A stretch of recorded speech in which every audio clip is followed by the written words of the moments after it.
बिस्मिल्लाहिर्रहमानिर्रहीम। आज के इस वीडियो में हम ग्लाइकोलाइसिस के बारे में बात करेंगे। ये फर्स्ट ईयर बायोलॉजी का किताब है, पेज नंबर है 83, सन टेक्स्ट बुक बोर्ड। अब ग्लाइकोलाइसिस है क्या?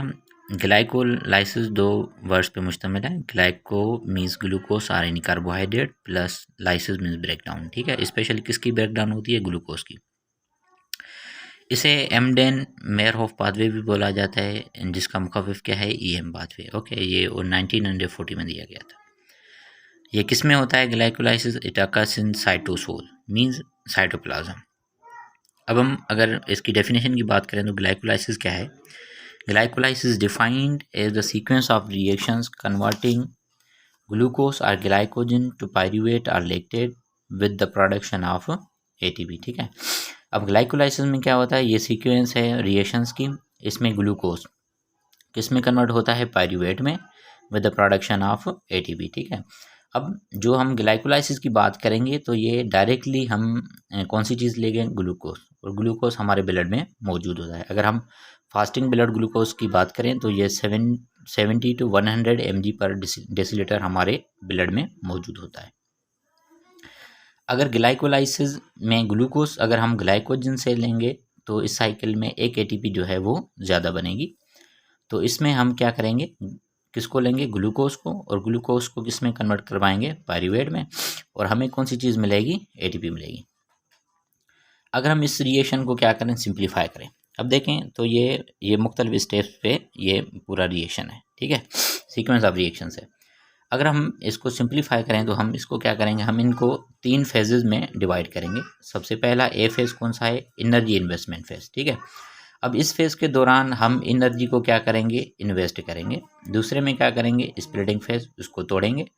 और तीसरे में क्या होता है? Energy generation phase. और तीसरे जो फेज़ होता है इस ग्लाइकोलाइसिस का, इसमें कौन सी चीज़ मिलती है? हमें एनर्जी मिलती है। ठीक है, अब मैंने ए यहाँ पे दिया है तो ये क्या है? ये एनर्जी इन्वेस्टमेंट फेज़ है। ठीक है, सबसे पहले हमारे ब्लड में कौन सी चीज़ मौजूद होती है? ग्लूकोज।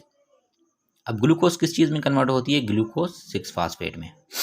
तो हर रिएक्शन को प्रोसीड करवाने के लिए हमारे पास कुछ एंजाइम्स मौजूद होते हैं। अब जो इस साइड पे मौजूद हैं ये सारे क्या हैं? ये एंजाइम्स हैं। ठीक है, तो ग्लूकोज को ग्लूकोज 6 फास्फेट में कन्वर्ट करवाने के लिए हमारे पास कौन सा एंजाइम होता है? हेक्सोकाइनेज और ग्लूकोकाइनेज। ठीक है, अब इस प्रोसेस को क्या बोला जाता है? फास्फोराइलेशन। ठीक है, फास्फोराइलेशन क्या है? Addition of phosphate group. अब यहाँ पर हम क्या करेंगे? एक एटीपी मॉलिक्यूल्स इस्तेमाल करेंगे ग्लूकोज को ग्लूकोज 6 फास्फेट में कन्वर्ट करवाने के लिए। ठीक है, अब हमारे पास कौन सी प्रोडक्ट मिल गई? Glucose 6 phosphate.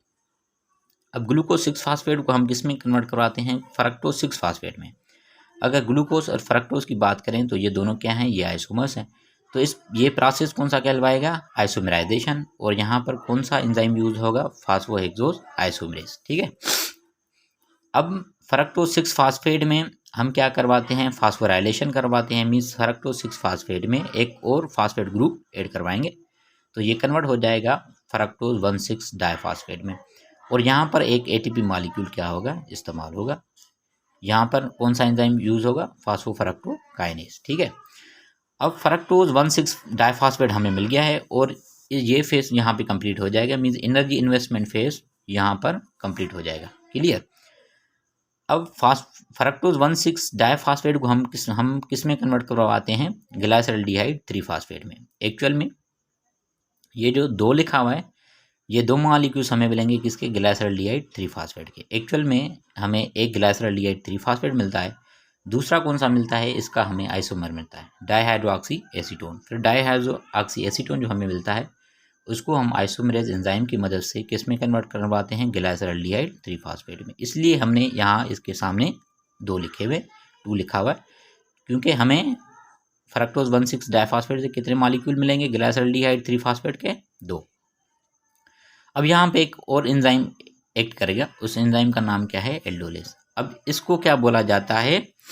Splitting phase. ठीक है, मीन्स फ्रक्टोज 1,6 डाइफास्फेट किन चीज़ों में टूटेगा? 2 मॉलिक्यूल्स ऑफ ग्लाइसरल्डिहाइड 3 फास्फेट। ठीक है, अब ये जो फेज है यहाँ पर हमें एनर्जी मिलती है। NAD रिड्यूस होता है किसमें? NADH में। ठीक है, तो हमें 2 मॉलिक्यूल्स NADH के मिलेंगे। जब हम फाइनल ATP की बात करेंगे तो एक NADH हमें 3 ATP देगा। तो 2 NADH हमें कितने मॉलिक्यूल्स देंगे, 6 ATP। अब ग्लाइसरल्डिहाइड 3 फास्फेट किस में कन्वर्ट होगा, 1,3 डाइफास्फोग्लाइसरेट में। इसके हमें 2 मॉलिक्यूल मिलेंगे और यहाँ पर क्या होगा, यहाँ पे 2 मॉलिक्यूल्स ATP इस्तेमाल होंगे, क्योंकि यहाँ पर 1,3 डाइफास्फोग्लाइसरेट के कितने मॉलिक्यूल हैं, 2 मॉलिक्यूल हैं। फिर अब इसमें से एक फास्फेट जो है वो रिमूव हो जाएगी, ये कन्वर्ट हो जाएगा 3 फास्फोग्लाइसरेट में।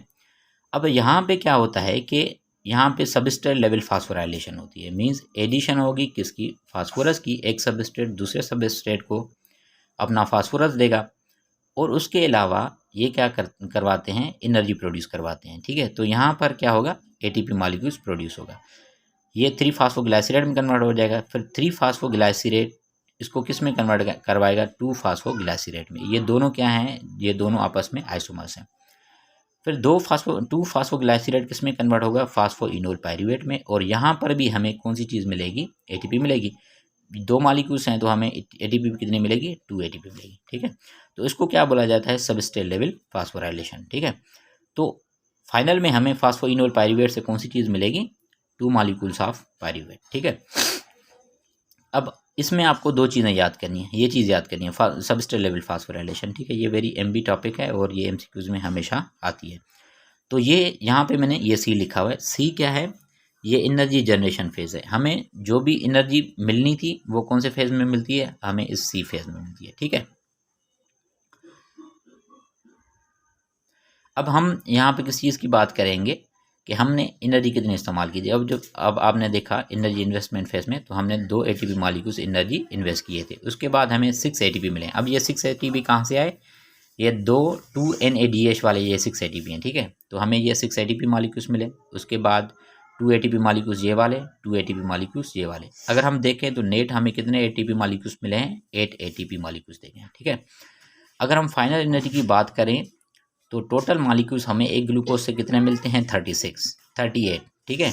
तो नेट हमें कितने मिलते हैं, 36। अब इसमें डिफरेंस क्यों आता है 38 और 36 में, वो इस ग्लाइकोलाइसिस वाले ATP मॉलिक्यूल से आता है, ठीक है, 6 और 8, ठीक है। अगर हम 6 लेंगे तो वो 36 हो जाएगा, अगर 8 लेंगे तो वो कितना हो जाएगा, 38, ठीक है।